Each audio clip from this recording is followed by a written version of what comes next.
उदाहरण के लिए तो समझ में आ जाए। सर्दी जुकाम हो जाता है तो कई लोग नाक सुरखते ही चले जाते हैं, अंदर ही अंदर, बाहर नहीं निकलने देते। समझ में आए? अरे भैया काहे को परेशान है? बाहर निकाल देना उसको। नहीं नहीं नहीं, कुछ नहीं कुछ नहीं, अरे अंदर है तो छोड़ उसको। अब देखो, ठीक है बाहर निकाल, तो बाहर निकालने की विधि है। दबा के बाहर निकालेगा तो नहीं निकलेगी।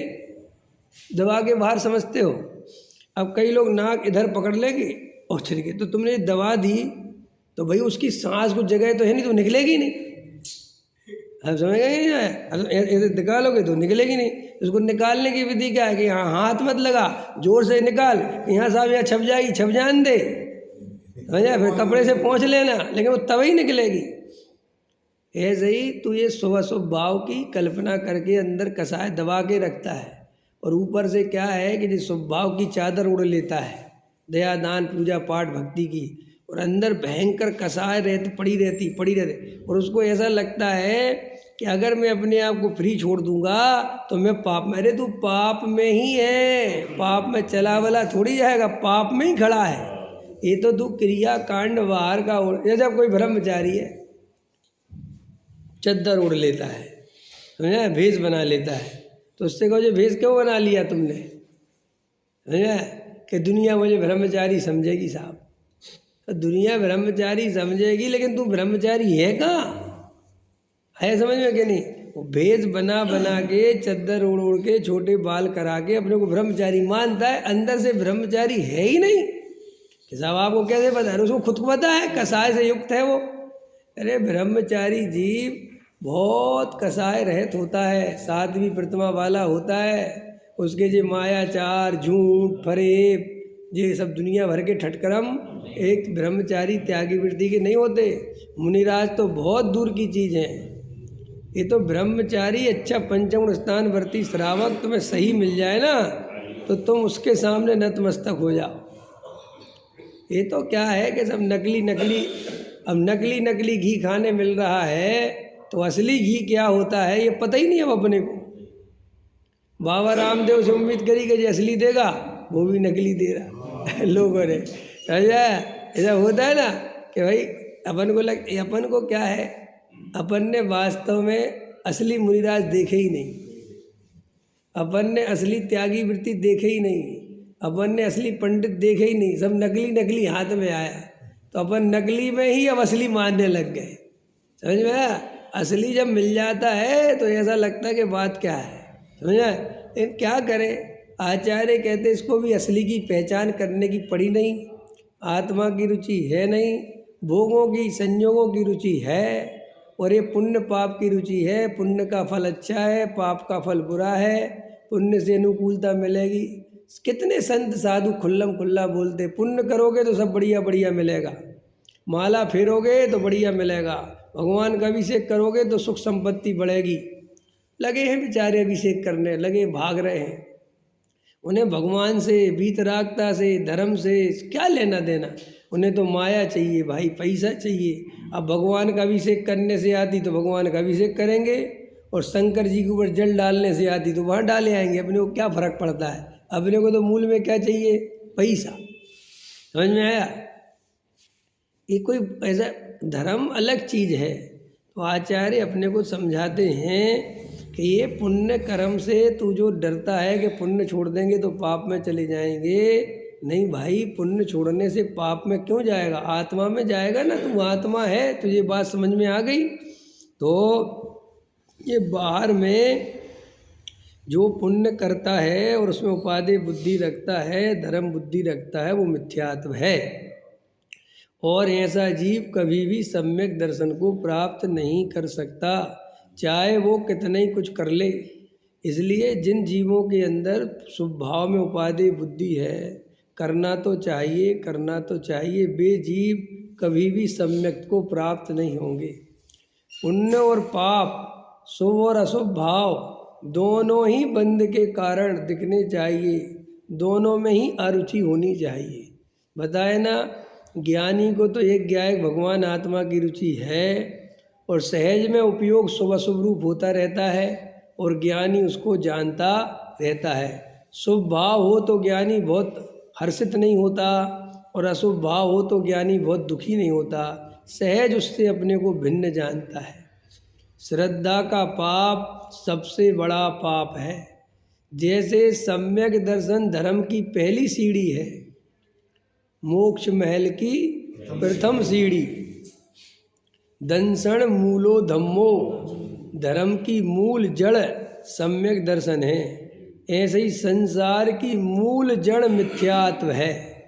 तो ये मिथ्यात्व भी श्रद्धा की पर्याय है और सम्यक दर्शन भी श्रद्धा की पर्याय है। तो जो श्रद्धा का खेल है वो सबसे बड़ा खेल है। हमें और आपको उपयोग उपयोग की चिंता नहीं करना, क्रियाकांड की चिंता नहीं करना, अंदर में श्रद्धान क्या चल रहा है, अंदर में मान्यता क्या चल रही है, इसको चेक करना भाई।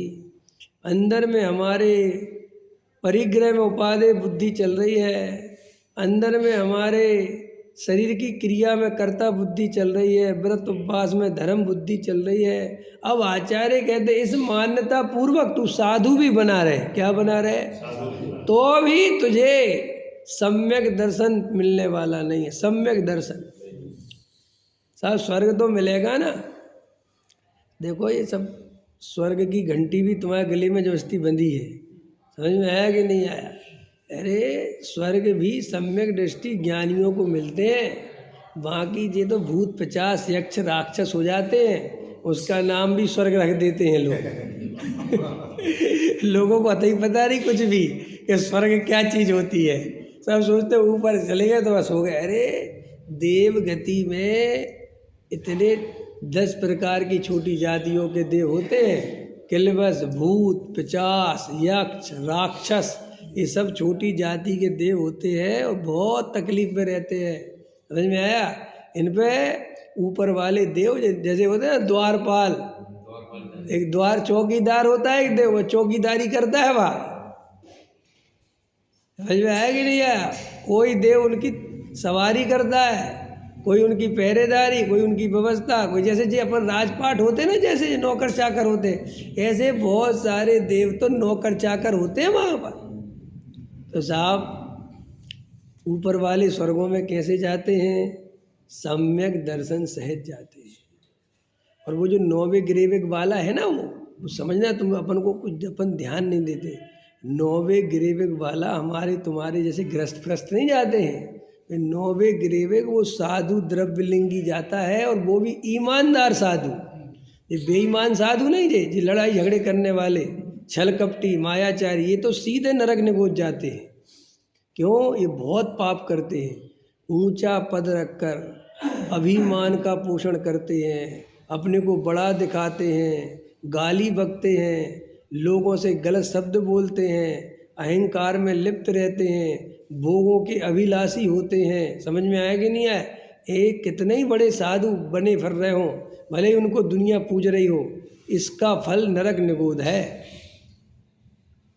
समझे। तो वो 9वें ग्रेविक जो साधु जाता है वो बहुत ईमानदार। कौन सा साधु 9वें ग्रेविक? अरे वो जिसकी खाल उकेर के नमक भर दो, समझ में आया, तो भी अक्रोध न आवे। समझ में आया। यहाँ तो हम कोई नमक ही नहीं भर रहे, कुछ कह ही नहीं रहे, हम तो स्वाध्याय कर रहे तो हमें गाली दे रहे हैं। समझ में आया कि नहीं आया। उपसर्ग कंडा तो दूर, हम तो कुछ कह नहीं रहे तो भी उन्हें गुस्सा आ रहा। क्यों गुस्सा आ रहा महाराज हम पे? तू आत्मा की बात क्यों करता है?